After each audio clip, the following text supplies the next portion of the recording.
Hola, buen día a todos.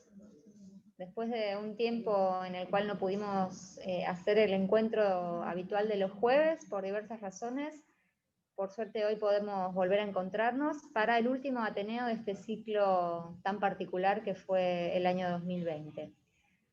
Hoy tenemos, aparte de la presentación del último Ateneo, que va a estar a cargo del Servicio de Salud Mental del hospital, tenemos otras cosas, como son la presentación de los premios anuales de la revista del Hospital de Niños. Esto normalmente se hace el día de entrega de, digamos, de escuditos en el Día del Médico, que bueno, este año por obvios motivos no se pudo realizar en forma presencial, así que hoy vamos a tener al doctor Capurro que nos va a dar todas las novedades de los premios de la revista. En este año tan especial en el cual tuvimos que acudir a la tecnología y que la verdad fue sumamente enriquecedor para todos tener esta posibilidad de no tan solo compartir el Ateneo con todo el hospital, sino poder incluir a todos los demás hospitales de la ciudad, de la provincia, del interior del país que se han sumado, tener el invalorable aporte de médicos que se han jubilado y que son muy queridos por todos nosotros y que ya no venían al hospital y que están del otro lado de la pantalla todos los jueves, a quienes saludamos y agradecemos muy especialmente que estén ahí, porque siempre un comentario, una mirada de los pacientes siempre han aportado y para nosotros es muy enriquecedor haberlos recuperado, así que gracias y los esperamos por supuesto el año que viene.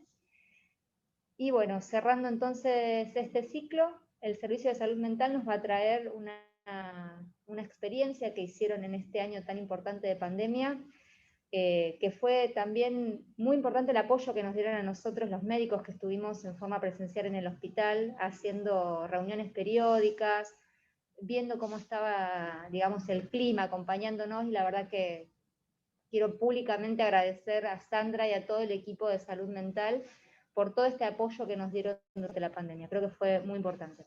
Así que bueno, los dejo con ellas que nos van a hacer la presentación. Entra uno, dos. Hola, ¿cómo les va? Buenos días. Bueno, aquí estamos. Bueno, yo soy la doctora Sandra Novas, la jefa de salud mental, y aquí está la licenciada Maya Nahmod. Vamos a presentar el Ateneo, bueno, que hicimos entre varios colegas de la unidad de salud mental. Un poquito la cuestión era contarles algunas de las cosas que habíamos podido ir pensando. ¿Se escucha bien? Que habíamos podido ir pensando durante este año tan raro para todos nosotros, incluidos nosotros, claro. Y bueno, y después discutir si tienen ganas algunas cuestiones. Gracias por venir hoy, te ha tenido que se suspendió un par de veces. Vamos a compartir la pantalla, acá me están asistiendo informáticamente.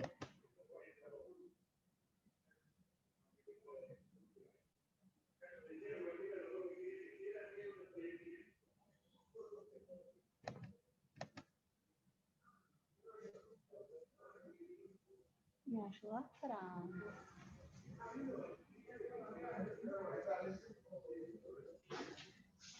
¿Listos?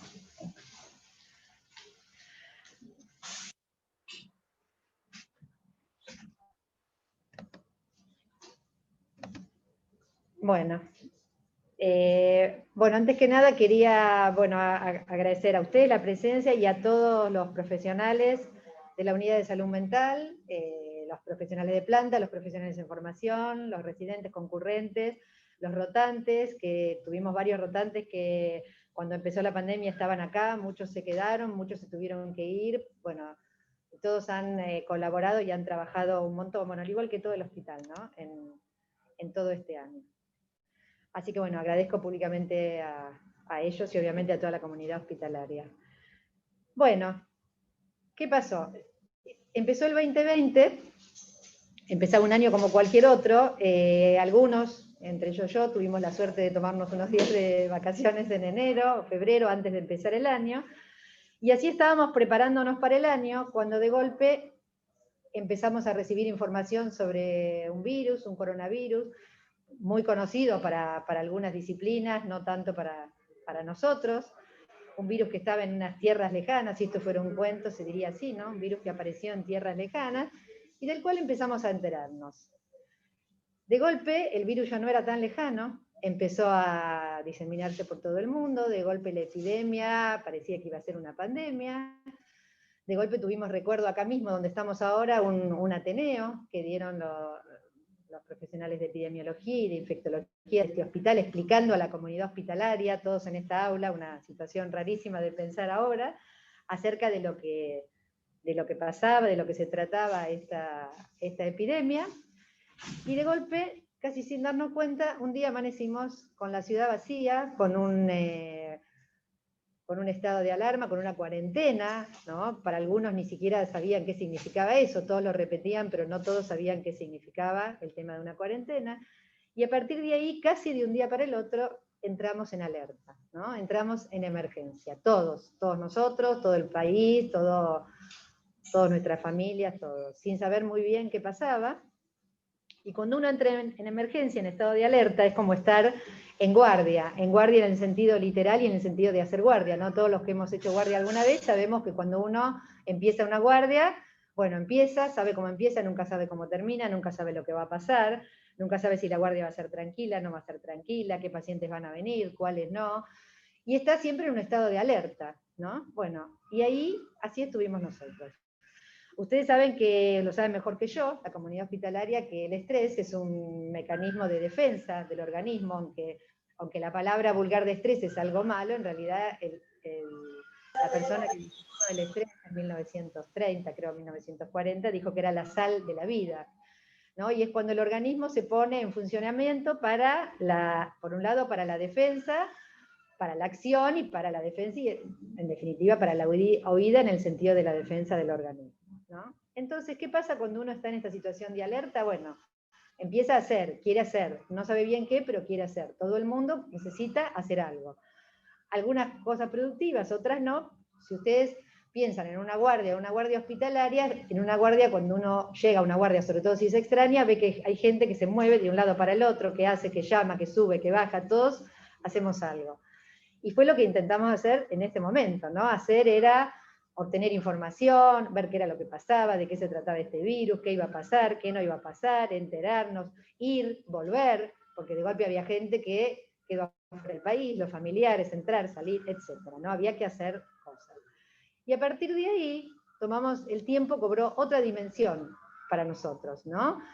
El tiempo que pasó a ser un tiempo de preparación y un tiempo de espera. Ustedes saben que el tiempo es una cuestión, además de cronológica, bastante subjetiva, para cada uno es diferente, ¿no? Cuando uno dice ya pasó, de hecho este año muchos decimos cómo es que llegamos a diciembre, cuando pensar en diciembre era una cosa prácticamente imposible. Bueno, entonces en este contexto, para todos, nosotros incluidos también en este contexto, queríamos contarle un poquito qué cosas fuimos pensando y qué cosas fuimos haciendo. Lo dividimos en estas etapas, que fueron en parte cronológica, en parte superpuestas, pero más que nada para entender un poco y poder explicarles cómo fuimos pensando esta situación en la que estábamos viviendo. Hay un momento que es el momento cero, que es el momento del impacto inicial. Después vino en la unidad de salud mental una primera etapa. Yo creo que estas etapas las fuimos viviendo todos, todo el hospital, pero nosotros les vamos a contar lo nuestro. Una primera etapa que tuvo que ver con la adecuación de los recursos nuestros, ¿no? De los recursos que teníamos y el diseño de estrategias. Una segunda etapa que tuvo que ver con la implementación de estas estrategias, y allí se inicia un proyecto de investigación, 2 proyectos de investigación que en la segunda parte del Ateneo le vamos a contar. Y una tercera etapa que sería esta, que es la evaluación del proceso, la planificación de las futuras intervenciones con los pacientes, con el personal de salud, el retorno a la asistencia habitual entre comillas, ¿no? Todo esto genera un gran desafío. Estamos ahora en esta tercera etapa. Vamos a ver si esta es la última o no, o cómo seguimos, ¿no? Bueno, ¿por qué hablamos del momento cero, el momento del impacto? Cuando uno piensa en una situación de desastre, lo que hemos tenido oportunidad de trabajar y muchos de ustedes la han tenido, cuando hay un desastre, ¿no? Una catástrofe, un desastre, se habla del momento cero, momento del impacto, y de lo que enseguida se delimita, que es la zona del impacto, que es delimitada entre la multiplicidad de actores que intervienen, como la zona roja, ¿no? La zona del impacto es la zona roja, donde está el lugar donde esto sucedió, que es directamente delimitada, a la cual acceden solamente el personal de rescate y no accede el personal de salud. El personal de salud está en una segunda línea, lejos de eso, y en esta zona roja están las personas expuestas, digamos, ¿no? a este desastre. Bueno, en nuestro caso, el momento cero fue el momento del impacto, y la zona de impacto fue toda, ¿no es cierto?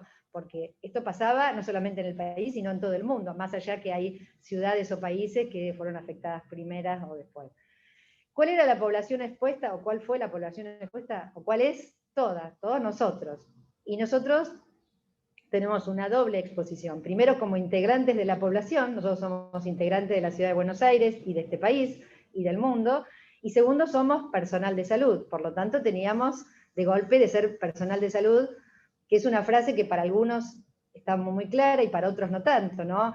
Cada uno sabe su profesión, su disciplina, su trabajo, donde se desarrolla, pero no todo el mundo había tenido tiempo o oportunidad de pensar qué significaba o qué significa ser un personal de salud. Y de golpe pasamos a ser, a integrar el grupo de las personas esenciales, que nadie sabía muy bien qué era, pero de golpe éramos esenciales. Por lo tanto, una pregunta que empezó a surgir por ahí, tanto en la unidad de salud mental como en el hospital, como en muchos lados, es ¿qué tenemos que ver, no? ¿Qué tengo yo que ver que no soy infectólogo, que no estoy en la guardia, que no estoy en la terapia intensiva, que parecía que era al inicio los epidemiólogos los únicos que tenían que actuar en esta situación, ¿no? Bueno, ¿qué pasó con esta pandemia? Si podemos hablar de ventajas y desventajas, bueno, ventajas no hubo ninguna, pero digamos las que podíamos considerarlas de nuestro país, bueno, esto fue inesperado, pero no tanto. ¿Por qué? Porque si bien, como dijimos antes, un día de golpe nos vimos con el virus en la Argentina y con la ciudad vacía, bueno, a otros países les había pasado primero, por lo tanto tuvimos cierto tiempo para prepararnos, ¿no? Por suerte tuvimos cierto tiempo para prepararnos y fuimos aprendiendo de los errores y aciertos de otros. Se podría decir que en este sentido es una ventaja. No nos tocó a nosotros primero, les tocó a otros. Pero al mismo tiempo podemos considerarle esto como una desventaja, porque estuvimos, y ahora por ahí estamos de vuelta, esperando que suceda, ¿no? Esperando que se inicie la pandemia, esperando el pico de la curva, después esperando que se aplane la curva, a la curva ahora, no sé, estamos esperando o no la segunda ola, y todos sabemos bien lo que pasa cuando hay una frase muy conocida que es el que espera desespera, ¿no es cierto? Por algo es esta frase. Si nosotros estamos, digamos, esperando un colectivo, esperando un tren, esperando un subte, ¿no? Una cosa es que nosotros sepamos que va a venir a las 3 de la tarde de manera puntual y que yo voy a tener un asiento para sentarme y que voy a llegar al trabajo o a mi casa a las 3:30, y otra cosa es que nosotros no sepamos si va a venir, si no va a venir, si me voy a poder subir, si va a haber una huelga, si de golpe se va a cortar y voy a tener que bajarme por las vías, si voy a llegar tarde a mi trabajo. Seguramente esa espera no va a ser la misma si yo sé lo que va a venir o que si yo no sé lo que va a venir. Los que hemos tenido oportunidad de viajar, sobre todo los más avanzados de edad, recordaremos lo que era cuando uno visitaba un país donde llegaba a un andén y había un cartel que decía el subte o el tren va a llegar en 3 minutos, y uno miraba el cartel y decía, no, va a llegar en 2 minutos, va a llegar en 1 minuto, y de golpe decía ingresando por el andén y el subte o el tren ingresaban. Ahora eso pasa en Argentina, pero en ese momento no pasaba. Entonces busco este ejemplo como la diferencia de saber lo que uno está esperando y de no saber. En este tiempo de incertidumbre, ¿no?, que nos tocó vivir a todos, también puso de manifiesto la vulnerabilidad de los demás y la nuestra propia. ¿Y qué pasó en relación a la pandemia y la construcción social? Como decíamos, el ser humano tiene dificultad para tolerar la incertidumbre, algunos más que otros, algunas culturas más que otros y algunas personas más que otras, y esto es individual. Nosotros como sociedad tenemos una dificultad muy importante por la historia de nuestro país en confiar en las instituciones. No me refiero a cuestiones políticas, sino en las instituciones como tal, y en la institución del Estado como tal. Basta que el Estado diga algo para que nosotros creamos que no es así o no le tengamos la suficiente confianza. Ya sabemos la confianza que hay en la justicia, etcétera, etcétera, en las autoridades de salud, de lo que fuera. Así que esto fue una cuestión bastante que complicó la situación acá en la Argentina. Ustedes saben que otras culturas, cuando el Estado dice algo, la gente confía en el Estado porque tiene otra historia, no hablamos ni a favor ni en contra. De golpe acá todos somos expertos, ¿no? Todos todos sabemos de coronavirus, todos sabemos de lo que hay que hacer, todos sabemos de qué pasa con el alcohol en gel, qué no pasa con el alcohol en gel. Hay un exceso en el consumo de noticias, y no necesariamente en noticias serias, bastaba con ver, y por ahí ahora también, ¿no? Un canal de televisión donde si había alguna autoridad sanitaria de la ciudad, de la provincia, del interior, de la nación, estaba en un canal, y en los otros 10 canales había personas, por ahí incluso médicos, psiquiatras hablando de infectología, infectólogos hablando de psiquiatría, etcétera, etcétera, cardiólogos hablando de neurología, bueno. Por lo tanto, se produjo una confusión generalizada. Entonces, en este contexto estábamos también nosotros. Entonces, en la primera etapa, bueno, los que fuimos quedando, porque nosotros tenemos un 25% menos del plantel, como todo el hospital, ¿no? Por las licencias especiales, lo que hicimos fue la organización y diseño de estrategias, la adecuación de los recursos de la unidad de salud mental. Ustedes saben que nosotros tenemos divididos en la asistencia habitual, estamos divididos por áreas, por especialidades, no tanto por disciplinas, pero sí por áreas. Áreas de internación, áreas de consultorios externos, área de interconsulta, hospital de día, etc. Después hay musicoterapia, psicopedagogía, etc. Bueno, esa división ya no existió más, porque cuando empezó la cuarentena, los pacientes internados que había se dieron de alta para guardar las camas, los pacientes externos no llegaban de manera presencial, al menos en la cantidad y en el número, sí, telefónicamente. Por lo tanto, todas esas áreas se readecuaron los recursos, se hicieron otros equipos interdisciplinarios, todos participaban todas las disciplinas que nosotros tenemos, terapia ocupacional, musicoterapia, psiquiatría, psicología, psicopedagogía. Bueno, y pues tuvimos que realizar estrategias nuevas para los pacientes, ya sea para los que venían, como las atenciones virtuales que después les vamos a contar, y empezamos a pensar en estrategias para toda la comunidad hospitalaria. Entonces, hicimos asistencia remota de pacientes, lo cual no es sencillo para nadie, pero mucho menos para salud mental, y mucho menos para pacientes niños, y mucho menos para pacientes graves, y para gente que no tiene conexión. La gran mayoría de nuestros pacientes no tiene una conexión segura, o no tienen datos, o no tienen privacidad. Continuamos haciendo la asistencia presencial de los pacientes más graves, que en todo momento han venido, ahora vienen todos como venían siempre, pero al principio también venían, y tuvimos que ser bastante creativos nosotros tenemos muchos dispositivos grupales, de pacientes internados, de los pacientes de hospital de día, de grupos de padres, de grupos en adolescencia, de talleres de arte, etcétera, etcétera, cosa que no pudimos seguir haciendo, y por supuesto no se puede hacer eso por Zoom, así que tuvimos que ser un poco creativos y sustituirlos por otras cuestiones. Ahí entonces se nos ocurrió y empezamos a diseñar material de difusión, tanto para los pacientes del hospital, como para la población en general, como para el personal de salud, que ahora les vamos a mostrar, ustedes los han visto, la mayoría de ustedes me imagino que los han visto porque ha circulado. Y por último, empezamos a pensar estrategias para la intervención con el personal de salud. Acá tenemos algunos de los materiales que hicimos. El que está en el medio fue el primero que hicimos, pensando en la prevención, en la salud mental, y del personal de salud, del personal de la primera línea. Hicimos como un flyer que lo difundimos por todo el hospital, incluso por otros lados, donde explicábamos, lo que pensábamos que era el estrés, los síntomas que era esperable tener, porque a veces cuando uno escucha por ahí pareciera que esto va a traer solo patología, y en realidad no necesariamente. La situación de estrés y de ansiedad trae síntomas que son esperables y que está bien que estén. El problema es cuando no lo están. Entonces, hicimos unos flyers con recomendaciones para uno y para ayudar al compañero. Después acá el de la izquierda, el que dice hola, es digamos un flyer como un instructivo de recomendaciones para la población en general, para niños y adolescentes de la población y sus padres. El de la derecha hicimos cuentos, hicimos videos de diferentes, tanto para la educación en la casa, para orientar a los padres con la educación en la casa, como para los niños que se iban a ir internando, iban a estar en la UFU, todavía la UFU no estaba organizada al principio, pero para los tiempos de espera, tanto para los chicos, para los padres, que lo difundimos por WhatsApp y por videos de YouTube. Y entonces después vino, empezamos a pensar en el diseño de estrategias para trabajar y para acompañar y para compartir, fundamentalmente con el personal de salud, porque no tenemos que olvidar que nosotros estamos dentro del personal de salud. Entonces nosotros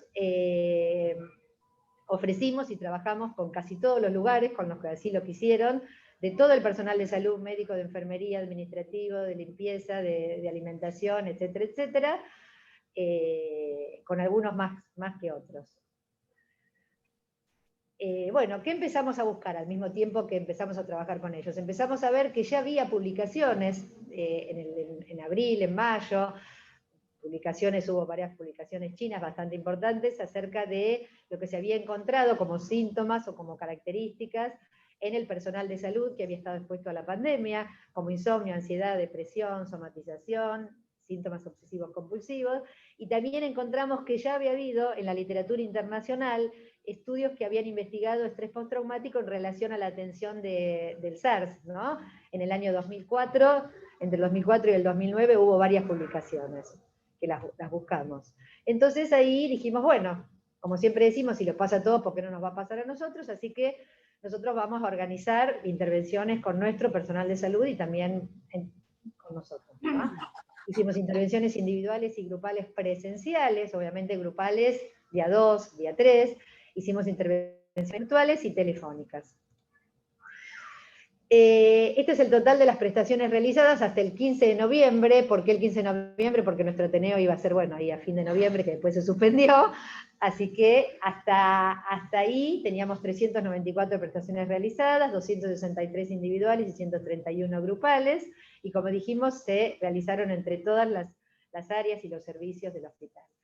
Las temáticas que fueron apareciendo con frecuencia, bueno, todas las sabemos, son los que teníamos todos, ¿no? El temor al contagio de sí mismo y de los familiares, mucha incertidumbre o temor relacionados con qué son los equipos de protección personal. Bueno, de acuerdo a la disciplina, mucha gente del hospital obviamente sabe lo que es, o sabía lo que era un equipo de protección personal, pero era cómo es para el coronavirus, lo vamos a tener todo, no lo vamos a tener, a quién le corresponde, a quién no le corresponde, cómo se usa, cómo no se usa, qué pasa, qué tenemos que hacer. Bueno, la reorganización de horarios y funciones, ¿no? O sea, ya los horarios no eran las mismas, venimos una vez por semana, no venimos toda la semana, cómo hacen en otros hospitales, qué hacemos, todos los servicios iguales, etcétera, etcétera, y los protocolos cambiantes, ¿no? ¿Se acuerdan que decíamos al inicio la cuestión de la incertidumbre, ¿no? La inseguridad que da la incertidumbre.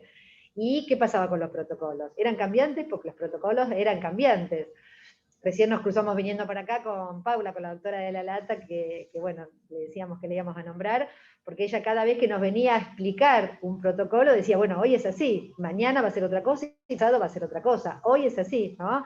Y ahí me volvía a mí a la mente la frase cuando yo empecé a estudiar medicina, que era, la verdad de hoy puede ser, ya no puede ser verdad mañana, ya es la falsedad mañana. Bueno, y después llegamos a una tercera etapa, que sería esta que estamos viviendo ahora todos, ¿no? Que tiene que ver con el retorno a la asistencia habitual. Pusimos habitual entre comillas porque no es la asistencia habitual, porque hay que organizar cómo dar los turnos, hay que ver qué pasa con la gente que viene de lejos. Nosotros tenemos en salud mental, teníamos una población muy importante de gente de 2 o 3 horas de viaje, por lo tanto eso ya no va a poder ser como era antes. Por ejemplo, en la sala de espera, como una cuestión casi diría simbólica, nosotros pusimos en las sillas, como en todo el hospital, las crucecitas amarillas. Bueno, nadie las respeta, ¿no? Nosotros salimos y está toda la gente sentada donde hay crucecitas, donde no hay crucecitas, o sea que es todo un tema, los consultorios que tienen ventana, que no tienen ventana. Nosotros, por un lado, en salud mental no estamos, en el sentido no estamos ni en la UFO ni estamos en la guardia. Ahora atender a un niño y decirle que se quede a distancia y que no se venga encima y que no...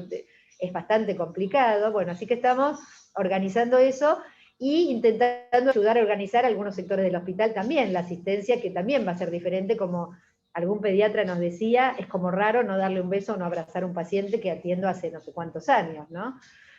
Ahí, en esta tercera etapa, también pusimos en marcha los dos proyectos, bueno, un proyecto de investigación lo pusimos en marcha en la primera etapa, y el segundo que ahora les vamos a contar es en esta etapa, y estamos en el proceso el momento de evaluar el proceso y la planificación de intervenciones posibles futuras con el personal de salud. Bueno, ¿qué nos toca? Nos toca organizar y reevaluar la asistencia, ¿no? Para nosotros, como decíamos, la asistencia virtual es prácticamente imposible, hay una insistencia importante sobre la telemedicina y las teleconsultas. Para nosotros es imposible, imagínense, una cosa es un adolescente que uno conoce, otra cosa es un niñito grave, pequeñito, a pesar que sea, digamos, lo que se dice es mejor que nada, nosotros tenemos pacientes graves, tanto acá como fuera del hospital, que de golpe han visto interrumpida toda la escolaridad, todos los centros educativos terapéuticos, todos los tratamientos, y es el día de hoy que tienen tratamientos, no con nosotros, pero sí afuera, virtuales. Entonces ustedes imagínense que por Zoom, un chiquito grave de 4, 5, 6 años con un trastorno del desarrollo es imposible, y a su vez estuvimos orientando a las familias que creían que si el chico no se quedaba 3 horas sentado en el Zoom, eso era tan importante como ir a ver a la psicóloga, a la fonoaudióloga, a quien sea. Así que para nosotros esto es un tema bastante importante. Tuvimos que reevaluar la situación de las consultas en espera, porque nosotros nos habían quedado pacientes que iniciaban su tratamiento en marzo, y que otros pacientes citados para junio, que tuvimos que reevaluar qué hacíamos con esa cantidad de pacientes, de los cuales algunos ya directamente no querían venir, y otros sí insistían en venir a pesar que tienen 3 horas de viaje. O estamos reevaluando. Adaptar todos los dispositivos a las normas epidemiológicas nuevas, ¿no? Ver cómo iniciamos, que ya iniciamos los dispositivos grupales, bueno, con autorización de epidemiología y de la dirección del hospital, y vuelvo a decir, el que espera desespera, a la espera de los nuevos pacientes. Nosotros tuvimos la experiencia, y los que son más viejos se los acuerdan del 2001, de lo que empezó a pasar después de la debacle económica del 2001, ¿no es cierto?, cuando lo que aumenta es la marginalidad, y sabemos qué pasa con la salud mental, ¿no?, de las personas cuando pierden el trabajo, cuando aumenta la marginalidad. Nosotros tuvimos un aumento de la demanda. En ese momento yo estaba en la guardia terrible, y del agravamiento de los síntomas psicosociales. Ahora sí me parece que está bien decir esa palabra. Así que estamos un poco intentando organizar, no solamente nosotros, sino con las autoridades de la Dirección de Salud Mental. Y de hecho todos ustedes lo saben, porque hasta hace una semana teníamos 7 pacientes internados y ahora tenemos 14, o sea que no va a ser novedad para ningún pediatra escuchar esto. Bueno, y hasta acá llegamos, ¿no?, donde estamos. Ahora les vamos a contar un poquito las cuestiones que hemos evaluado, y que en relación a los proyectos, a la investigación que hemos hecho, y al otro proyecto de investigación que ahora la licenciada Nasmod le va a contar, y ver qué podemos organizar con ustedes, con todo el personal de salud en conjunto para los tiempos que vienen, ¿no? Así que bueno, la dejo a la licenciada Nasmod. Bueno, buenos días. Yo voy a estar presentando, como bien decía la doctora Novas, los 2 proyectos de investigación que estamos llevando a cabo en nuestra unidad. A partir, obviamente, de toda esta situación que describía Sandra antes, empezamos también a indagar qué se venía haciendo a nivel internacional en relación a estudios y proyectos de investigación dentro del marco de la pandemia COVID-19. Y nos interesaba en particular poder compartir este paper, que es un paper que tiene como investigador principal investigadores del King's College en el Reino Unido, junto con investigadores de otras latitudes, tanto europeos como asiáticos, que se propone revisar de manera sistemática y hacer un metaanálisis de distintas investigaciones en relación al impacto de no solo el coronavirus, y en eso dice en su título, sino también de otras afecciones, como fue el SARS y el MERS, tanto a nivel físico como a nivel de la salud mental.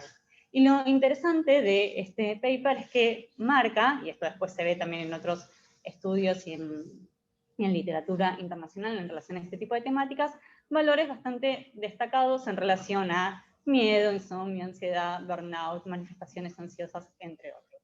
Lo que nos propusimos entonces es, esto lo sistematiza, pero lo que veníamos indagando es de algún modo replicar a nivel local las distintas investigaciones que veíamos a partir de marzo en China y después sobre todo en Europa a nivel de nuestro hospital. En ese punto desarrollamos 2 proyectos de investigación.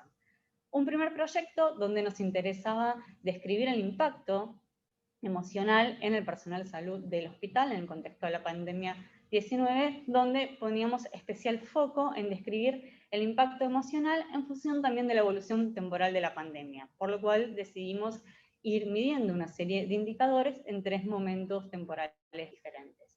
Y no solo eso, sino también poder describir el impacto diferencial entre los grupos de trabajadores, según variables demográficas y también ocupacionales, es decir, poder diferenciar en relación también al cargo o rol ocupado en el hospital, residentes, staff de planta, administrativos, enfermeros, etc. Y a su vez, y esto en consonancia con lo que decía la doctora antes, poder identificar la existencia de apoyos de salud mental en el personal de salud para poder justamente utilizar esta información para reorientar y repensar nuestro acompañamiento desde la unidad de salud mental en la comunidad hospitalaria. Este proyecto, como mencionaba antes, lo ejecutamos en 3 fases de medición, una primera fase en mayo, otra fase en julio y actualmente en diciembre estamos haciendo la tercera fase, y consta de un cuestionario autoadministrado online que se administra al personal de salud.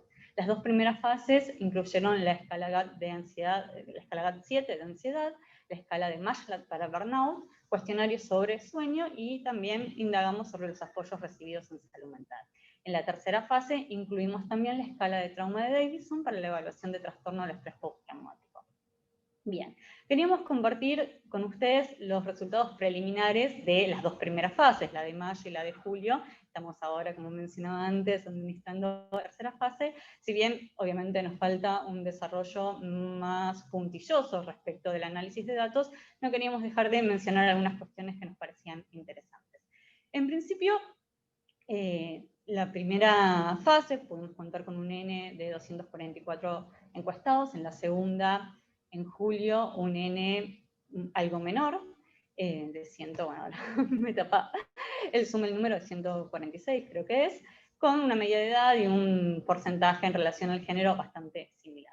Pero queremos destacar lo siguiente. Por un lado, que encontramos indicadores de ansiedad en la primera fase casi en el 70% de la población encuestada, disminuyendo ligeramente casi al 60% en la segunda, con indicadores de ansiedad leve en la primera fase de casi un 41%, moderada en un casi 24%, y grave, de ansiedad grave, en un 5,65%, valores que disminuyeron ligeramente en la segunda toma en julio de 2020. Y encontramos también alteración del sueño en el primer momento de la toma en mayo, en casi un 78% de la población encuestada, disminuyendo al 68% en julio del 2020.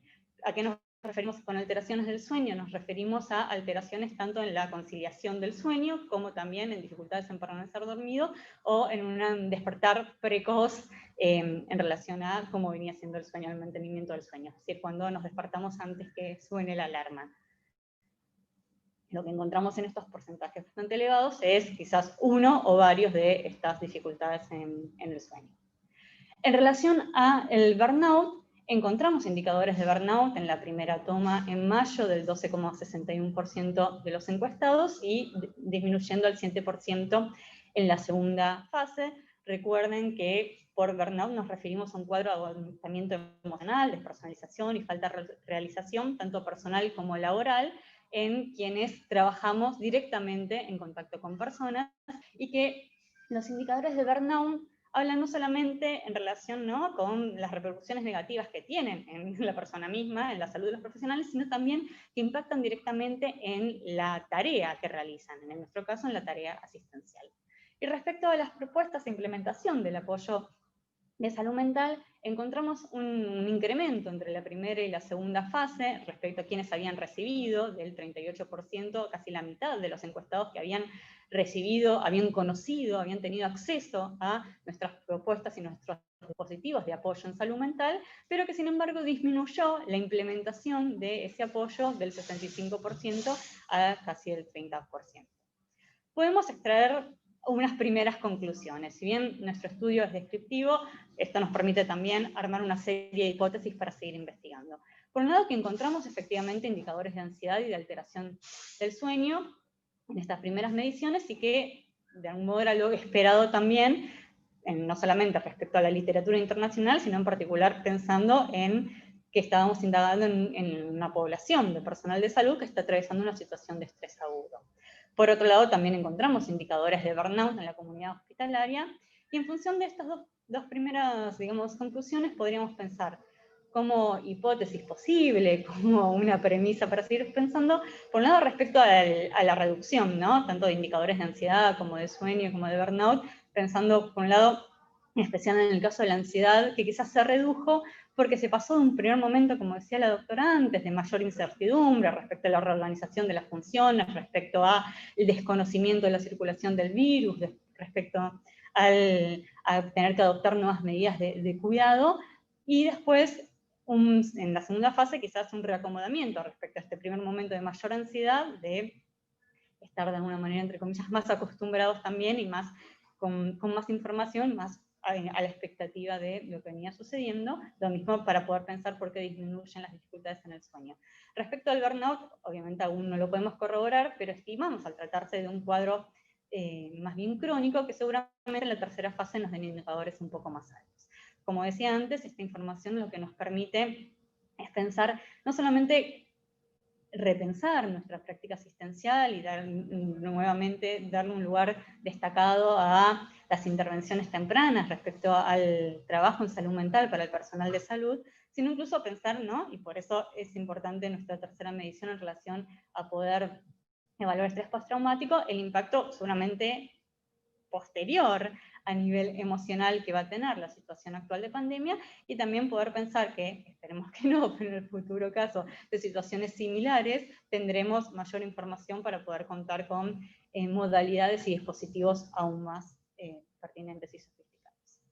Queríamos también compartir con ustedes que los que fueron, ¿no?, los resultados preliminares de esta primera investigación los presentamos en un póster en el contexto de los premios de la Asociación Argentina de Psiquiatría Infanto-Juvenil de nuestro país, y tuvimos el honor de ganar efectivamente el primer premio con el póster donde damos cuenta de estos primeros resultados, por lo cual, bueno, es algo que ha sido muy gratificante y muy satisfactorio para nosotros también en esta coyuntura tan particular.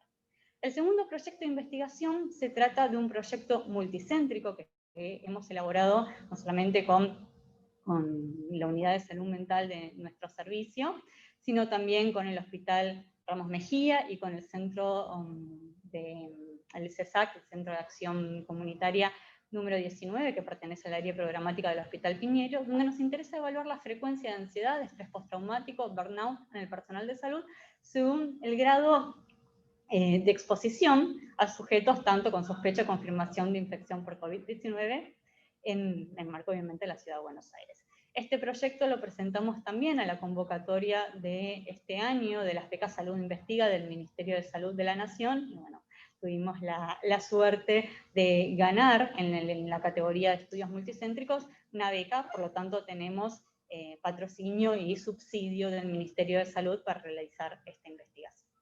Este, como mencionaba antes, es un estudio multicéntrico donde participan 3 efectores de distinta complejidad en relación a un hospital pediátrico, un hospital de adultos, un hospital de agudos, que si bien atiende también población infanto-juvenil, digamos, suele atender también atiende también población adulta, y un centro de salud y acción comunitaria dentro de uno de los barrios, digamos, no son los más vulnerables de la ciudad, sino que en un momento fue también uno de los barrios con, digamos, mayor cantidad de casos de coronavirus. Este estudio incluye también 3 fases de medición. La primera la realizamos en septiembre de este año, en este momento estamos realizando la segunda medición, y haremos la tercera fase en marzo del 2021. En esta fase vamos a estar relevando la frecuencia, como decíamos antes, de ansiedad, burnout, estrés postraumático, según el grado de exposición en estos distintos momentos acorde al devenir de la pandemia. Nuevamente estamos utilizando las escalas de GAT-7 de ansiedad, el inventario de burnout de Maslach y la escala de trauma de Davidson para evaluar estrés postraumático, y 3 cuestionarios. Un cuestionario de autopercepción de riesgo, un cuestionario de alteración del sueño y un cuestionario en relación al conocimiento y acceso a dispositivos de apoyo a salud mental. La diferencia en este proyecto multicéntrico es que agregamos, como mencionaba recién, el registro de la autopercepción de riesgo, y en este punto es importante destacar que la percepción subjetiva de riesgo en las tareas está descrito en la literatura internacional, que impacta también en la posibilidad de desarrollar posteriormente algún tipo de padecimiento psíquico. Bien, como mencionamos antes, bueno, nos interesa como objetivo general determinar la frecuencia, pero en particular en lo que somos un poquito más puntillosos o minuciosos en este estudio multicéntrico, es en relación a poder comparar la frecuencia de ansiedad, estrés postraumático y burnout entre los grupos que presentan mayor o menor exposición a pacientes sospechosos o confirmados de COVID positivo. Tenemos, digamos, dentro de nuestro cuestionario, tenemos categorías que evalúan directamente eso. eso, para poder pensar, bueno, si la frecuencia de ansiedad, estrés postraumático y burnout será similar, mayor, menor, no lo sabemos, entre personal de salud que, por ejemplo, participa y cumple sus tareas asistenciales en la UFU o en terapia intensiva, haciendo triage en la guardia, versus quienes están en consultorios externos o en alguna parte del hospital donde no tienen un contacto directo, o no deberían tener un contacto directo con pacientes sospechosos o que efectivamente tienen COVID. Queremos también, como mencionabas antes, comparar estos resultados, no necesariamente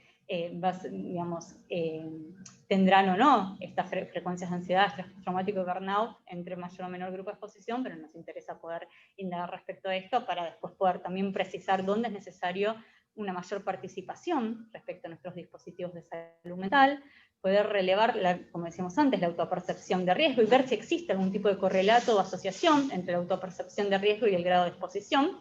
No necesariamente quien está en una situación de, digamos, de mayor exposición al COVID va a tener una percepción mayor de riesgo, no lo sabemos, queremos indagar sobre eso.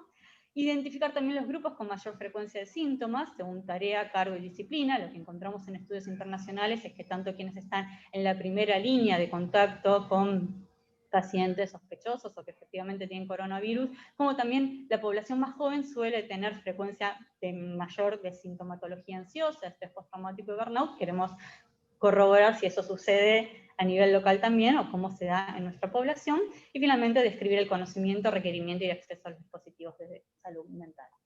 Actualmente estamos realizando la segunda toma del instrumento, por lo cual los invitamos a participar a través del link del cuestionario. Ahora vamos a estar compartiendo por nuestro chat de este Zoom el link, y si no nos lo pueden pedir, a continuación vamos a poner el mail de nuestra unidad, nos lo pueden pedir por ahí. En estas semanas, para quienes son efectivamente la comunidad hospitalaria del niño, no sé si hay alguien también del Ramos o del sector 19, van a ver que vamos a estar muy presentes pidiendo que por favor participen, invitándolos también a difundir nuestra investigación.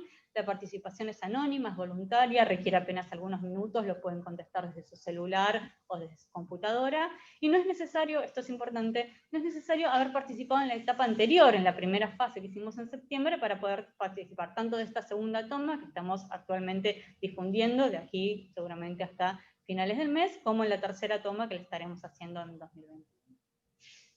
Bien, acá dejamos el correo electrónico en nuestro servicio para dudas, consultas, y también si alguno no ha podido acceder al link del cuestionario, nos puede escribir y se lo estaremos reenviando. Muchísimas gracias. Yo quería agradecer... ¿Esto o la...? No, yo quería agradecer, porque la verdad que el Comité de Docencia e Investigación del hospital, la doctora Criselia Costa, todos los instructores de pediatría, la doctora Carolina Pascual, la doctora Natalia González, nos han ayudado un montón con el proyecto de investigación, con orientarnos, el comité de investigación y de ética de la institución también, así que eso la verdad que nos ha dado una ayuda, así que aprovecho el Ateneo para agradecerles a ellos. No, igual nosotros, o sea, nadie está creyendo que, en todo caso la GIA, porque la madre no estaba. Además, ¿no? Se supone. Pero aún así, o eso lo dicen todos, que la madre estaba. Aún así, con lo cual me parece que está ahí, aún así nosotros no estamos creyendo que la madre hizo o sea, ni que la madre ni que nadie hizo no estamos creyendo. Bueno, la verdad es que me parece que el Ateneo estuvo súper interesante. Además, ahí únicamente le queda. Creo que estuvo del lado esta vez de los pacientes, estuvo en los grupos que hicieron en la unidad de internación donde yo estoy, tenemos una continuidad en ese aspecto y fue sumamente importante. Les invitamos ahora a todos los asistentes alguna pregunta, algún comentario que nos quieran hacer a través del chat a las expositoras.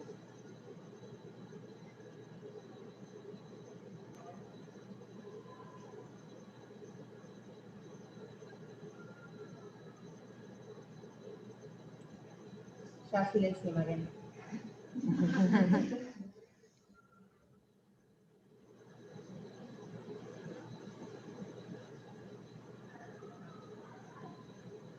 Yo les quería, aprovecho, empiezo yo, tengo acá, no hay ninguna pregunta todavía en el chat, así que yo les voy a preguntar algo. ¿Cuáles son los síntomas más comunes que pudieron identificar en este tiempo en los pacientes pediátricos, ¿no? Porque desde los pediatras que tenemos pacientes todo el tiempo por ahí internados, y los vemos, algunas cosas notamos, pero bueno, usted desde su área particular en esto que implicó tanto para la vida diaria de los niños, ¿no? El no ir a la escuela, el tener actividades a través de una pantalla, el no poder tener un contacto afectivo con miembros de su familia que habitualmente veían y de repente no vieron por un montón de tiempo, tíos, abuelos, primos. Nada, quería un poco una opinión de ustedes, qué es lo que estuvieron viendo en esto.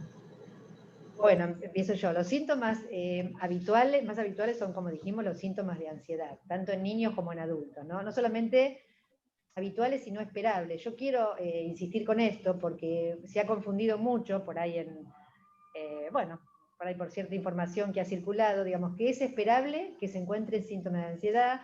En el caso de los niños puede ser alteración de los hábitos, como la alimentación, como el sueño, como el comportamiento, pero esto es esperable. Como decíamos al principio, siempre que hay un evento que va a ser potencialmente traumático, digamos, las consecuencias sobre la persona, sobre el sujeto, van a ser agudas y van a ser crónicas.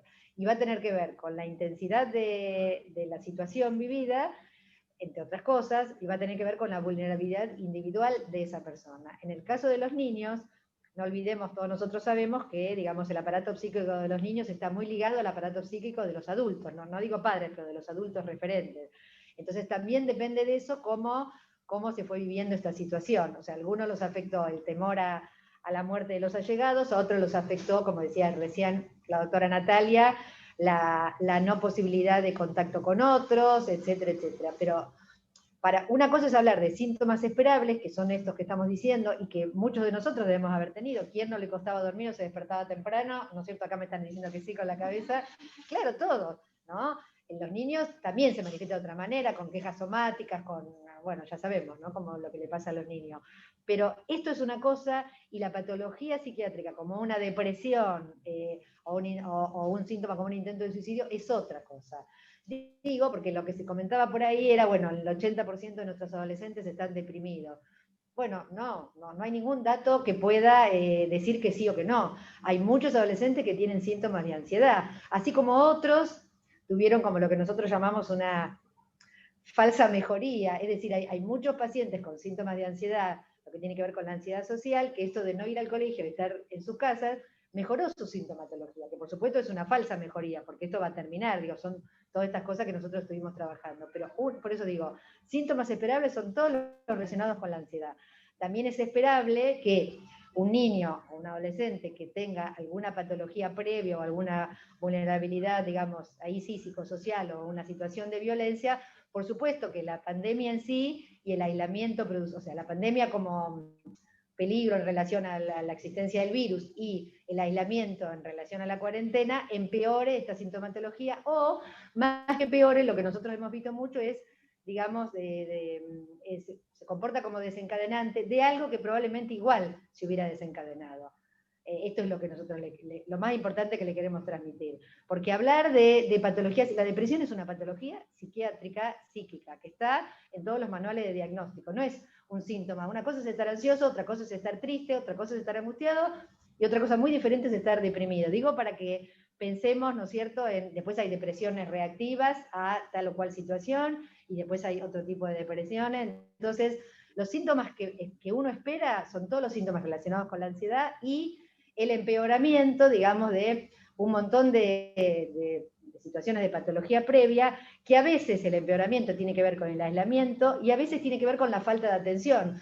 Ustedes deben recordar, incluso la Sociedad de Pediatría lo ha dicho, digamos que el problema que la gente no consulta, bueno, todos lo han dicho, los cardiólogos, que la gente dejó de consultar, algunos porque tenían miedo y otros porque muchos dispositivos de salud mental no estuvieron funcionando. Entonces el empeoramiento a veces es por la cuarentena, por la pandemia, por el aislamiento, y a veces es porque no tuvieron la asistencia adecuada y siguen sin tenerla, a excepción de los lugares públicos donde la tienen, ¿no es cierto? Porque nosotros, tanto nosotros como la mayoría de las instituciones han continuado atendiendo a sus pacientes. Entonces eso me parece importante aclarar. No sé, Maya, si vos querés aclarar algo en relación a los adolescentes del hospital. Nosotros lo que bueno, yo si pertenezco a la unidad de salud mental, presto mi tarea en el servicio de adolescencia, lo que venimos viendo en las últimas semanas, además de una mayor cantidad de consultas, como bien decía antes Sandra, digo, en esto de prepararse para lo que se viene, un poco en algún punto lo estamos viendo también, una mayor cantidad de nuevas consultas, pero es, bueno, muchos cuadros más ansiógenos, y por otro lado, quizás el recrudecimiento de algunos cuadros, sobre todo en trastornos de la conducta alimentaria y en pacientes que tienen algún tipo de conducta autoagresiva, de cortes, etcétera, que eso se está viendo quizás recrudecer un poco en pacientes que quizás venían mejorando, más cercanos al alta y que están como en un momento, digamos, más complejo, un poquito más agudo de su cuadro previo. Porque además para nosotros es muy importante en salud mental lo que nosotros llamamos la función de terceridad, ¿no? O sea, el hecho del aislamiento sí hizo en algunas familias, en algunas situaciones, donde siempre había, digamos, la función de la terceridad para nosotros tiene que ver con la función de separación, ¿no? A veces esta función de terceridad la cumple un familiar, a veces un vecino, a veces el trabajo de los padres, donde los padres están, la escuela o los tratamientos. Entonces, al no estar esta función de terceridad, ahí sí se han visto como recrudecidos algunos cuadros, justamente donde el problema era eso, ¿no? Eso sí lo hemos visto. No sé qué más. Mira lo que preguntaba Nati.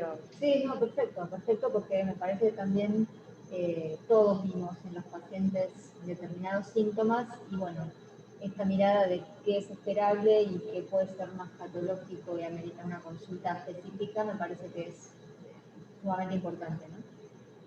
Así que bueno, no hay por el momento más preguntas en el chat.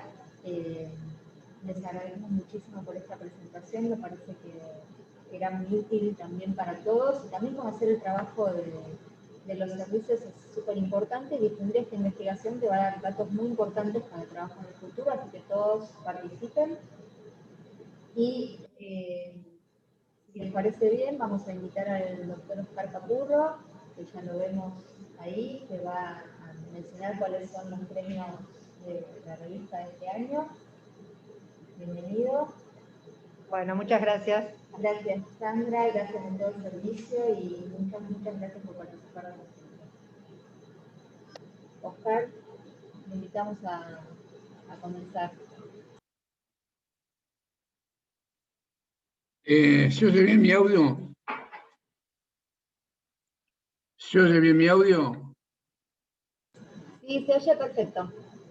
Bueno, el comentario es muy resumido para tratar de más o menos que el hospital conozca la actividad de la revista del Hospital de Niños, de su comité editorial, del apoyo de la comisión de la Asociación de Profesionales, que hemos mejorado muchísimo desde 2007-2008 que salimos con la revista web.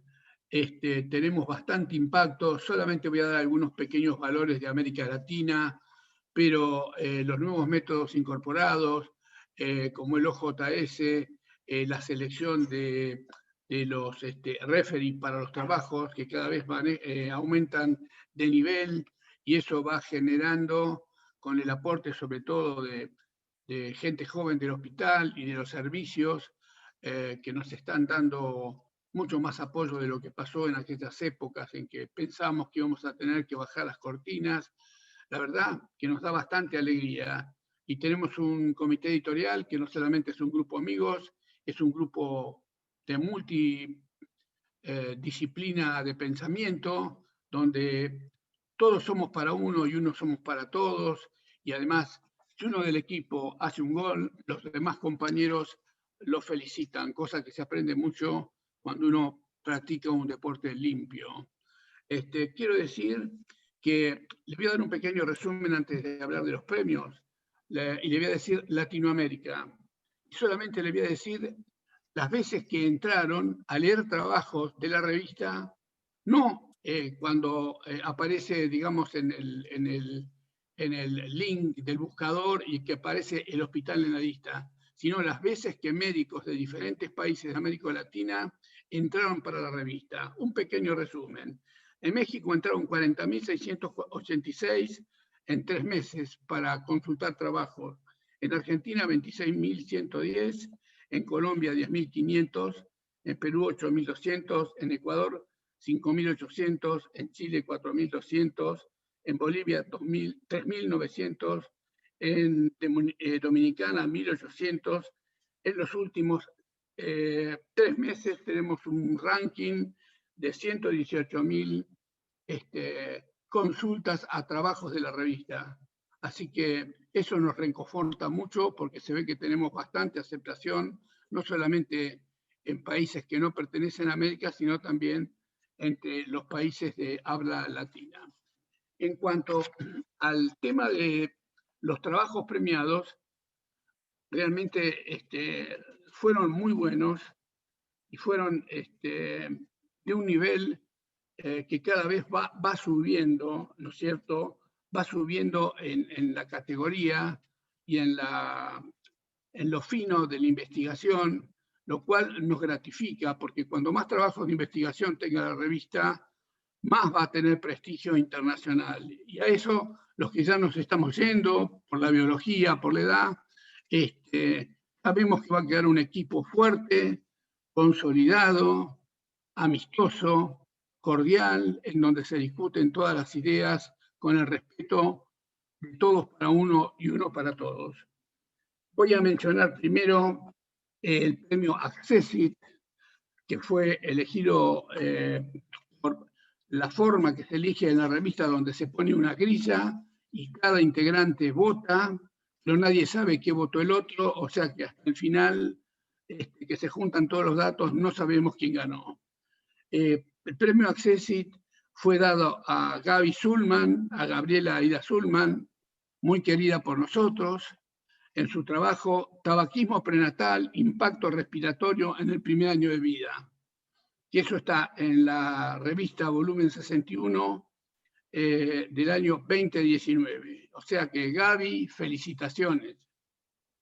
Luego tenemos el primer premio. El primer premio fue otorgado a un trabajo que realmente tiene un alto nivel de investigación, en donde participa el Departamento de Citogenética del Centro de Investigaciones Dr. César Vegadad, del CONICET, el CEDIE, donde participa la sección genética del hospital, y un laboratorio de altísima complejidad que se llama Lexel, y que es el que provee las ondas para detectar la hibridación del DNA, que es lo que se llama FISH, o fluorescente, o detección fluorescente. El trabajo se llama Aplicación de hibridación in situ fluorescente en pacientes con sospecha clínica de síndrome de delección del gen 22q11.2. Y este trabajo fue otorgado a los doctores Bárbara Casali, Florencia Villegas, Romina Armando, Celeste Argüelles, María del Carmen Fernández, Claudia Lambricina, María Gabriela Ropelato, Ignacio Bergadá y Graciela del Rey. Así que felicitaciones del comité y del hospital. Una producción, realmente vale la pena leerlo, porque va abriendo la cabeza de todos los progresos que está haciendo el hospital en materia de genética, en materia de medicina transaccional, en materia de investigación, y que después del congreso donde estuvieron los residentes y tuve el placer como viejo dinosaurio del hospital de escuchar todas las proposiciones, veo que ahí queda un fermento muy grande para reemplazar a todos los que nos ha llegado el momento de irnos alejando. Así que un abrazo para todos. Bueno, muchas gracias, Oscar, por las menciones. Felicitaciones a los dos equipos que han obtenido los premios y a todos aquellos que siguen participando, investigando, publicando en la revista. Cada año que escucho al doctor Capurro decir los datos de las entradas y las consultas, es increíble la cantidad de personas a las que se puede ayudar mediante información científica de calidad como se publica. No sé si, Gabriela, que te veo ahí, ¿quieres hacer algún comentario? Las Sí, dos Gabrielas, Gabriela Zulman y Gabriela Ropelato. agradecer principalmente a las 600 familias de los pacientes del Hospital de Niños que participaron en el trabajo de tabaquismo prenatal, demostrando una vez más que la prevención del tabaquismo prenatal y la educación es un pilar básico en lo que es evitar el flagelo del tabaquismo y su efecto en el primer año de vida. En segundo lugar, agradecer al comité editorial por el incansable trabajo que hacen para fomentar la publicación de trabajos de calidad científica cada vez mejores, y realmente se esfuerzan muchísimo. Agradecer principalmente a la doctora Gloria Socchi, Alicia Fayad, Silvia Baliani, Morgana, Cacho, Capurro, y especialmente al doctor Freilich, que me incentivó para publicar este trabajo en nuestra querida revista, y bueno, a mi familia por el apoyo siempre.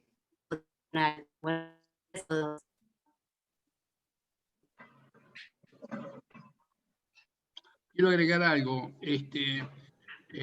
Si el trabajo de Gaby Zulman hubiera existido cuando yo tenía 2 años, no hubiera tenido que cambiar tanto de tratamientos, tanto de inyecciones, porque yo tengo asma crónica persistente y cambié de locales, de lugares de vivienda. Fui a Mendoza 5 años con mi familia, cuando en realidad el verdadero problema es que cuando íbamos en la camioneta, mi padre era un fumador consuetudinario que falleció a los 48 años de un infarto, y que yo navegué durante mucho tiempo en esa nave que para mí era fabulosa, de la camioneta de mi padre, que era panadero de pan humano, respirando el humo de Caravanas Rubio, que era un cigarrillo funesto y que probablemente haya sido una de las causas de mi espasmo bronquial en etapas tan tempranas, en la época, de aquella época de polio, de difteria, de sarampión, de escarlatina, de tétanos, que tanto se hizo con las vacunas, y que no puedo entender ahora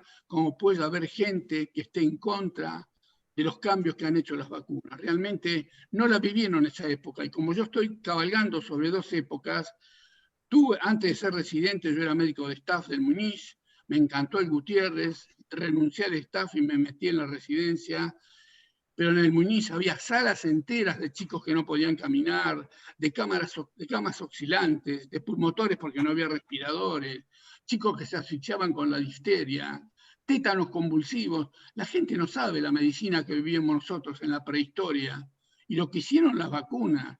Y eso debía haber una película que le muestre a la gente que no puede ser tan tonta de rechazar un elemento tan importante.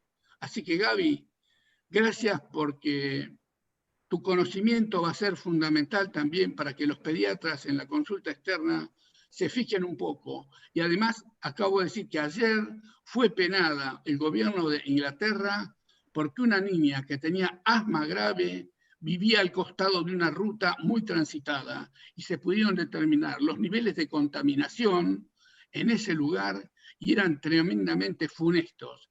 La familia inició juicio y el Estado tuvo que manejar la situación ecológica de la ruta e indemnizar por la pérdida de esa niña con asma grave. Así que nada más que eso quería, porque a mí me toca poco personalmente la experiencia de Gaby, a la cual respeto y admiro. Claro, Pelato. Bueno, muchísimas gracias, un honor. Voy a dejar que Barbie hable, que es la principal protagonista, junto con la doctora Graciela del Rey, que es la conductora también de este trabajo. Un honor ver al doctor Capurro, que me causa mucha alegría, y bueno, a todo el comité editorial de la revista. Este es un trabajo de mucho esfuerzo y que se había preparado en honor al doctor Henrich, en el número editorial de la revista en honor al doctor Henrich, y bueno, por una cuestión de tiempo no llegamos a completar ese número y quedó para el siguiente año, y tenemos esta hermosísima sorpresa que nos llena de orgullo. Así que bueno, Barbie, me gustaría que dijeras algo, y agradecida. Bueno, sí, en nombre de todos los autores, agradecer al comité por el premio. La verdad es que fue muy lindo, muy motivador para seguir creciendo. Y bueno, si bien es un trabajo retrospectivo que hicimos hasta el año 2018, me parece importante aclarar que la técnica de FISH sigue siendo el gold estándar para hacer un diagnóstico precoz de este síndrome de microdeleción, porque la verdad es que estamos haciendo un diagnóstico rápido del síndrome de microdeleción 22q, y dejamos aquellas técnicas que ahora se están implementando en el hospital, como el Array o el NGS, para aquellos pacientes que dan este estudio negativo. Y bueno, eso, muchas gracias a todos los autores por colaborar, y bueno, un beso muy grande a Graciela, que también me ayudó, a Adriana, que son mis compañeras, a Rodolfo de Belis, y a todo el staff de las médicas genetistas, Florencia, Claudia, Romina, que la verdad que ellas también participaron en toda la descripción fenotípica de estos pacientes. Así que agradecimientos a todos ellos. Bueno, la verdad que terminamos un año complejo de muchas cosas, con muy buenas noticias, como es todo lo de la revista, como es toda la investigación que están llevando a cabo y el trabajo de salud mental. Esperamos que este espacio de normalidad, entre comillas, en medio de tantos cambios, como ha sido el Ateneo, que pudimos sostener ininterrumpidamente a lo largo del año, salvo algunas suspensiones que tuvimos, la verdad es que pudimos sostenerlo desde abril hasta ahora. Yo quiero agradecer muy especialmente a las instructoras que me han acompañado, María Pico sobre todo, que tuvo que tolerarme todo este tiempo, pero bueno, la verdad que todas han colaborado mucho, la doctora Julia Dorkin, Jimena Prado, Mavi, todos han estado al lado mío, y todos hemos logrado llevar adelante este espacio, que sin ustedes del otro lado, tanto los que presentan y nos comparten sus conocimientos, sus proyectos y todo lo que van haciendo en sus servicios, todos los que están del otro lado de la pantalla, aprovechando esta oportunidad de formarse, de aprender y de crecer, que siempre implica una devolución hacia el paciente, ¿no? Que es, al fin y al cabo, por lo que estamos todos acá y seguimos trabajando. Muchas gracias a todos, muchas gracias, le vuelvo a decir, a todos los jubilados que tenemos la suerte de tener del otro lado, la veo a Cecilia, la vi también antes a Mónica Astugue, un orgullo que estén escuchando del otro lado, brindando sus conocimientos, y los esperamos a todos el año que viene. En marzo arrancamos nuevamente, el formato virtual se va a mantener, ¿sí? Si alguna vez volvemos a la presencialidad del Ateneo, siempre el formato virtual tiene que estar, porque así sumamos mucha más gente para seguir creciendo. Muchas gracias a todos y que tengan un muy buen comienzo de 2021.